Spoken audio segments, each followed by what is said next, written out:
Bom dia, gente. Meu nome é Luísa Chalub e nesse bloco eu quero tratar com vocês sobre o tema de negócio jurídico. Antes de eu começar a falar do tema propriamente dito, eu queria trazer alguns dados aqui estatísticos em relação à incidência desse tema, especificamente na prova da OAB. Esse é um tema super importante de parte geral para qualquer prova, principalmente porque o estudo do negócio jurídico é uma das bases para o estudo das obrigações, para o estudo também dos contratos. Então, você tem que saber esse tema para encarar praticamente o resto todo do direito civil. Mas, para além disso, aqui nessa prova específica, que é a prova da OAB com a banca da FGV, esse é inegavelmente o tema favorito da banca.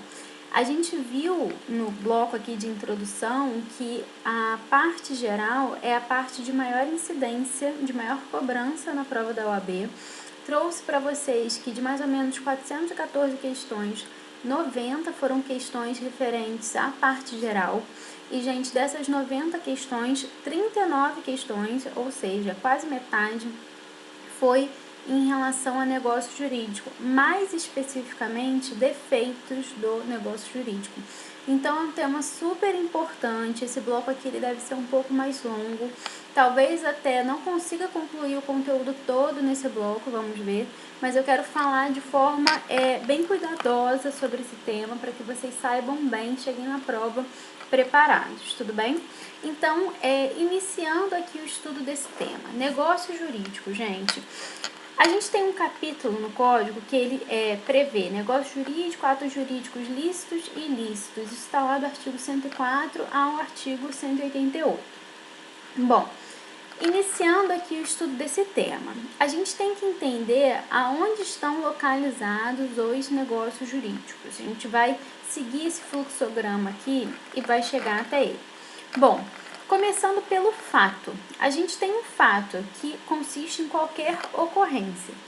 Se esse fato ele não tem qualquer relevância para o mundo jurídico, se ele não tem qualquer relevância para o direito, ele é um fato não jurídico. Não é sobre o que a gente quer falar aqui, já que a gente está estudando direito, não é mesmo? Agora, se esse fato ele tem alguma relevância para o direito, alguma relevância para o mundo jurídico, ele é um fato jurídico lato sensu, ou fato jurídico em sentido amplo. Esse fato jurídico em sentido amplo, ele é subdividido em duas modalidades. Ele pode ser um fato natural ou fato jurídico estrito sensu. O que é o fato natural ou fato jurídico estrito sensu? São aqueles fatos que ocorrem independentemente da vontade do homem. Por sua vez, esse fato jurídico estrito sensu, ele pode ser bipartido em dois. A gente já sabe, então, que o fato jurídico, ele é um fato, que é uma ocorrência, que é relevante para o direito. Esse fato ou essa ocorrência que é relevante para o direito, ela pode ter manifestação de vontade humana ou não ter manifestação de vontade humana. Quando ela não tem essa manifestação, a gente está falando de um fato natural. E esse fato natural, ele pode ser subdividido em dois, que é o fato natural ordinário ou o fato natural extraordinário. Os fatos naturais ordinários, ou seja, aqueles fatos que têm relevância jurídica, mas que eles não têm manifestação de vontade do homem, os ordinários são aqueles que acontecem normalmente, ou seja, eles são realmente ordinários, eles são comuns. Por exemplo, o decurso do tempo. O decurso do tempo, ele pode levar à prescrição, ele pode levar à decadência, ele pode levar ao decaimento de um direito. Agora, isso não quer dizer que ele tem uma vontade do homem expressa, tudo bem?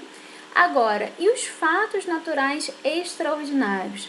São fatos naturais que normalmente não ocorrem, mas que excepcionalmente, extraordinariamente podem vir a ocorrer. por exemplo, como uma catástrofe natural. A gente viu recentemente o caso, por exemplo, de Mariana, que a gente teve lá o rompimento daquela barreira. Bom, nesse caso até teve interferência do homem, mas a gente teve o volume, o acúmulo de chuvas, né? Então, considerando aí só o acúmulo de chuvas que levou a uma catástrofe natural, nesse caso a gente pode vir a ter consequências jurídicas, como por exemplo, o dever de indenizar. Agora, retornando, a gente fechou aqui o fato natural, né, ou o fato jurídico estrito sensu, que é aquele no qual não há manifestação de vontade do homem, embora haja relevância para o direito. Agora a gente vai para os fatos jurídicos com vontade, com manifestação de vontade do homem, que são chamados fatos humanos ou fatos jurígenos. Os fatos humanos, por sua vez, podem ser subdivididos em dois: em atos lícitos ou atos ilícitos. Os atos ilícitos, eles são classificados dentro do direito penal, do direito civil e do direito administrativo. Dentro do direito civil, ele vem previsto lá no artigo 186 do Código Civil. A gente vai chegar a ele depois. Agora, a gente tem também os fatos lícitos. Os fatos lícitos, eles são aqueles atos lícitos, um ato jurídico em lato sensu ou em sentido amplo, que geram consequências. Então, são fatos que têm relevância para o direito, têm ação do homem e não são considerados ilícitos. O que são atos ilícitos para a gente? Aqueles lá caracterizados no artigo 186 do Código Civil.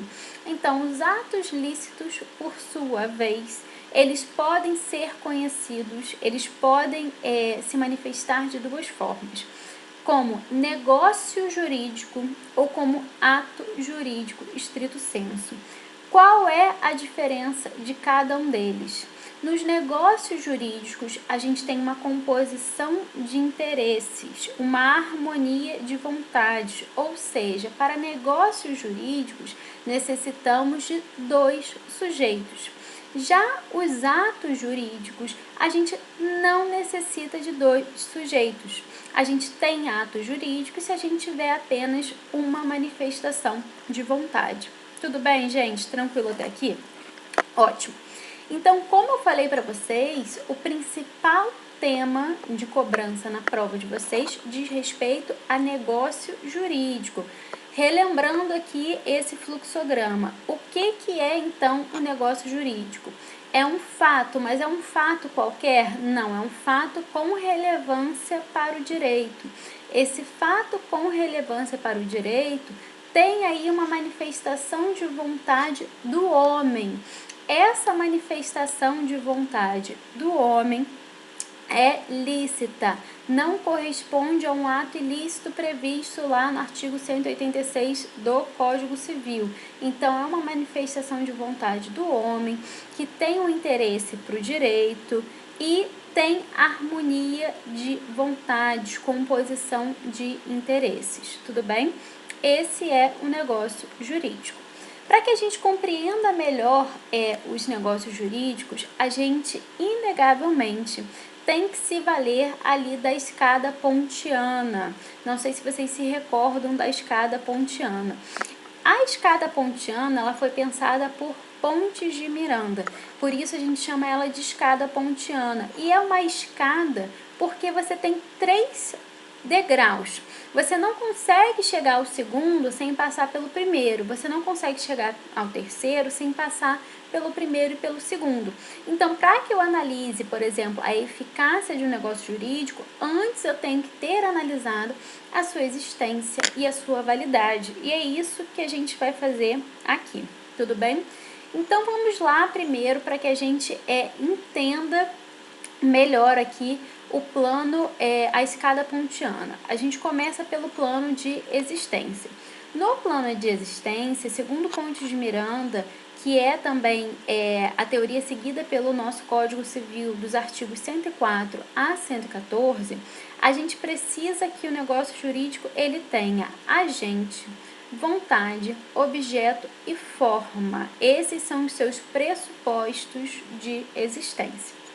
No plano da validade, é indispensável que a gente tenha a capacidade do agente, a liberdade da vontade ou seu consentimento, a liberdade da manifestação ali, a licitude, possibilidade e determinabilidade daquele objeto.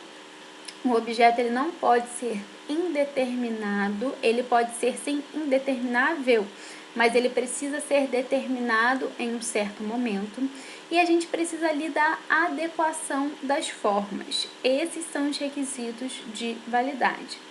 Por fim, a gente tem o plano da eficácia. No plano da eficácia, a gente estuda alguns institutos como a condição, o termo, as consequências do inadimplemento negocial, que são juros, multas, perdas e danos, e outros elementos. Esses são os efeitos do negócio.